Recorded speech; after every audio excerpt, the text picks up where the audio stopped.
There are people who walk through life with a quiet heaviness, not because they are broken, but because they've carried what most couldn't even begin to name.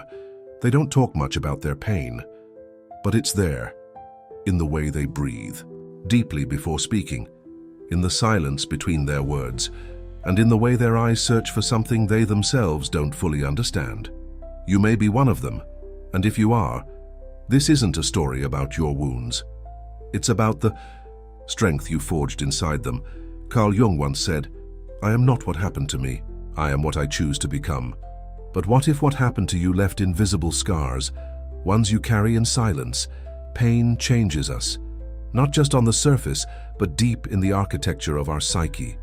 It doesn't just leave a memory, it reshapes our sense of self, our relationships, and the way we see the world. Jung believed that the human soul doesn't break, it bends inward. And in doing so, it creates symbols, defenses, and new ways to survive. That's where the journey begins, not with the wound, but with the wisdom that grows from it. So if you felt alone in your pain, or like no one sees the quiet ways you've had to adapt just to make it through, this is for you. Let yourself be seen now, and if you find truth in what we share here, subscribe to the channel. There are more voices like yours in this space. You're not alone anymore. When someone has suffered too much, there are things about them that don't need to be said, they're felt. There's something in their eyes, in their silence, in the way they hold back just a little when the world becomes too loud. And the truth is, most of these people don't even realize how much they've changed. They think it's normal to constantly scan a room for tension. They believe that planning for the worst is just being realistic. They don't call it pain anymore. It's just how they live. You notice things others don't. You feel what hasn't been spoken. Your nervous system has been trained by experience, shaped by heartbreak, disappointment, and sudden loss. Jung would say that what we experience deeply doesn't vanish, it sinks, and from there, it begins to shape the unconscious. So you become someone who reads energy, not words. You pick up on subtle shifts in body language or tone because, in the past, these were your warning signs. That slight pause before someone raises their voice, the forced smile that hides rage, the silence that precedes rejection. You had to learn those signs. Your empathy didn't just happen, it was carved into you by survival. This kind of sensitivity often turns into intuition. You can't explain it, but you just know when someone's not okay. You feel it in your chest, your gut, sometimes even before they say anything. And when you do feel it, there's a pull to help, to hold space, to soften the moment. Because you remember what it was like to be drowning and invisible at the same time. You don't want anyone to feel that again, not if you can stop it. But this gift, this empathic radar, can also become exhausting. You feel everything. And when you're not careful, you carry what was never yours. Then comes the craving for stability, for a safe routine, for things that don't suddenly collapse. When you've lived through chaos, when people left, when trust shattered, when safety meant nothing, you start to build your life around what feels solid. Jung saw this as the ego trying to create order after disorder. And it makes sense. When your inner world has been shaken, the outer world becomes your anchor. You rely on structure, on rhythm, on predictable rituals, not because you fear adventure, but because the unknown has already hurt you too deeply. Once. That's why even the smallest disruptions feel magnified. Plans falling through, people not responding, unexpected changes. It's not just an inconvenience, it's a reminder of how fast everything can fall apart. So you adapt, you over-prepare, you become hyper-aware, you think 5 steps ahead. Not because you want to control, but because you once had no control at all. And somehow, despite the pain, you begin to find comfort in simplicity. A warm cup of tea in silence, the light filtering through the window, a moment of stillness at the end of a long day. These become sacred. You don't chase chaos anymore. You don't need the loud highs to feel alive. After everything, you realize that peace is not the absence of noise, it's the presence of meaning. And meaning can be small, quiet, gentle.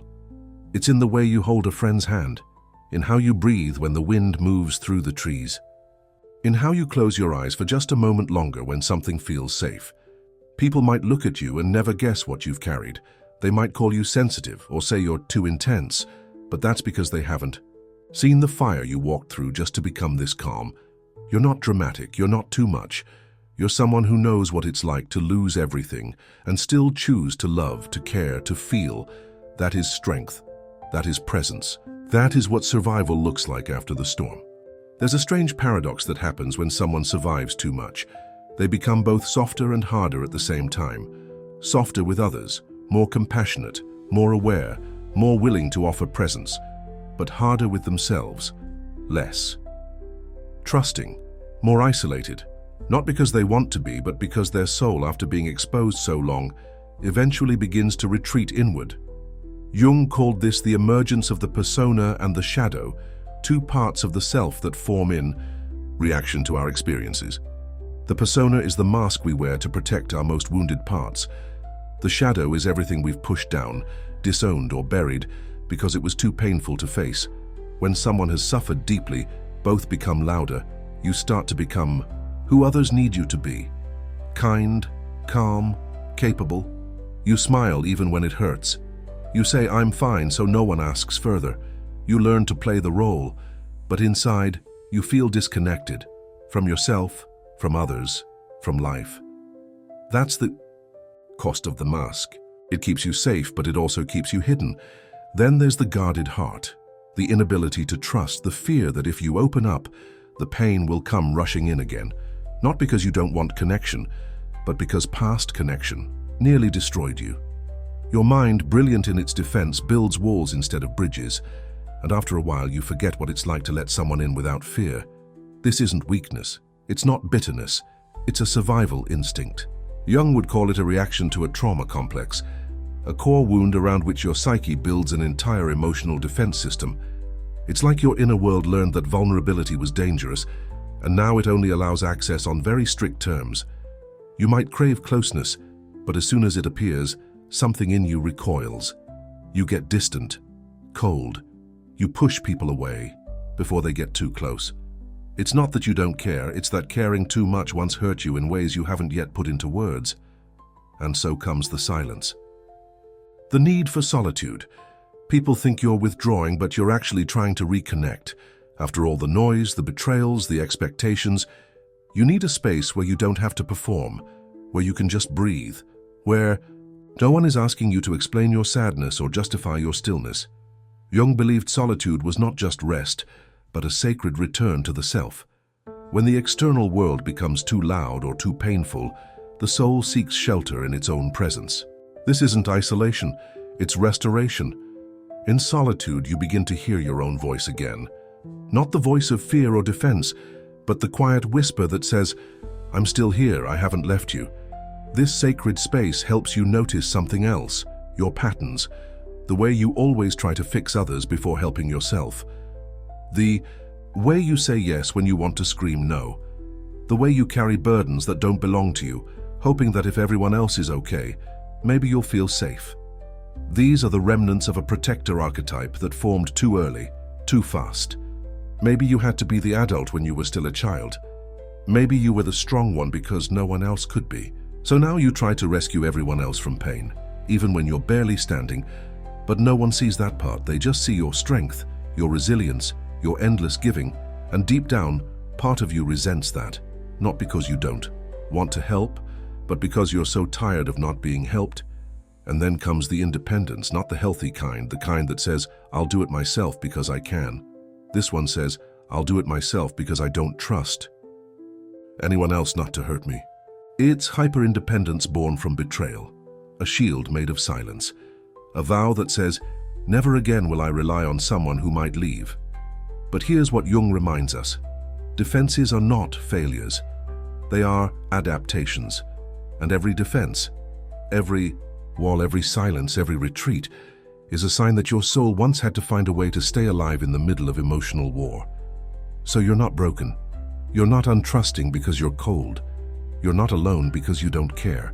You are simply carrying wounds that were never allowed to heal in safety. You became the guardian of your own heart. And that is strength misunderstood. It's okay if you don't know how to let go of the mask yet. It's okay if trust still feels foreign. Healing is not about rushing back into openness.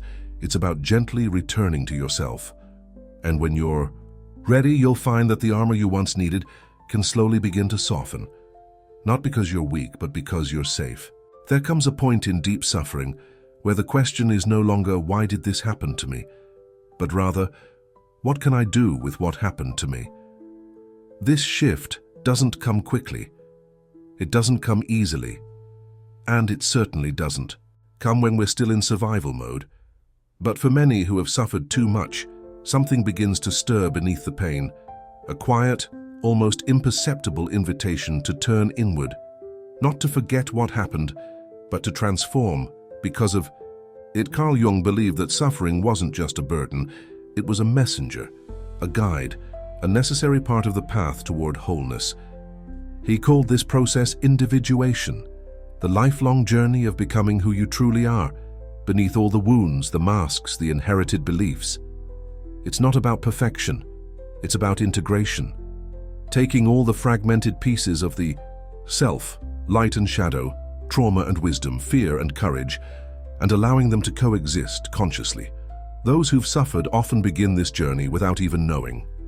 They search for meaning, for patterns, for purpose in the chaos, not because they want to romanticize pain, but because they need to believe that something good can still emerge from it, that they are not just the product of what broke them, but of how they rose afterward.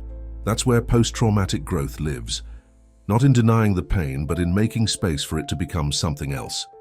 In noticing that your suffering made you more compassionate, that your loneliness taught you the value of connection, that your fear gave birth to intuition. Slowly, your story stops being just a record of what you endured and starts becoming a testament to what you discovered through it. Many who walk this path begin to create, not necessarily art or music or writing, though sometimes that too, but they create new ways of living. They build safer relationships. They design environments rooted in peace. They start speaking truths they once buried. They set boundaries they never believed they were allowed to have. Some find themselves drawn to healing professions, advocacy, spiritual work. They turn their pain into service, not out of obligation, but because something inside them refuses to let anyone else suffer in silence.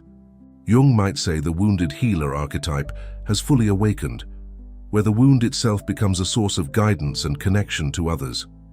But here's the most important part of this transformation. It doesn't erase what happened. It doesn't require forgetting, pretending, or rushing toward a neat, clean resolution. The healing journey, in Jungian terms, is not linear. It's cyclical.